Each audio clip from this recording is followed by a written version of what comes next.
So mga ka-Lord Master, for today's vlog, sisimulan natin ang panibagong series sa vlog natin. Ito ang Learning Bicol with Lord Master. So para mabilisan, galing pala ako sa Bicol. I mean, taga Bicol pala ako. Na nag-migrate kami dito sa Maynila at dito na kami lumaki. So, ngayon, gusto kong i-share sa inyo yung mga Bicol words na alam ko habang naalala ko pa, at para makatulong din ako sa inyo syempre. So, ito, huwag na natin patagalin pa. So, ang unang Bicol word na ituturo ko sa inyo ay uragon. Tandaan nyo, uragon. Pag ginamit mo naman siya sa adjective, maurag. Maurag. So, ano nga ba ang uragon?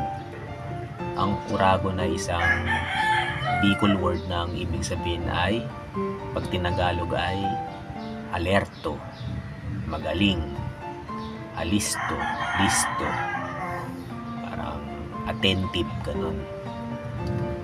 Lagi siyang alerto sa paligid, magaling. Tapos, yun ang ibig sabihin ng uragon sa Tagalog. Kapag naman siya ginamit mo bilang adjective, magiging siyang maurag. Halimbawa, maurag yan si Dudong. Yan siya. Yan, maurag yan si Dudong. Ibig sabihin, magaling yan si Dudong. Alerto yan si Dudong. Yan. Tapos minsan may maririnig kayo, ang mga Bicol ay uragon. Ibig sabihin, ang mga taga Bicol ay magaling. Ganyan, uragon. So, yun. Sana may natutunan kayo.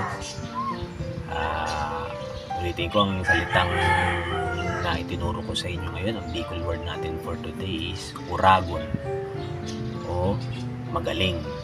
Yan ay salitang Bicol. So, stay tuned for more. This is Lord Master. So, kung hindi ka pa naka-subscribe sa channel ko, mag-subscribe ka na, at para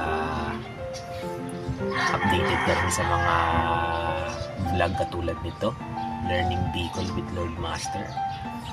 Hit na rin ang notification bell para lagi kang updated. So, this is it, mga ka-Lord Master. Sa susunod ulit. Ayos.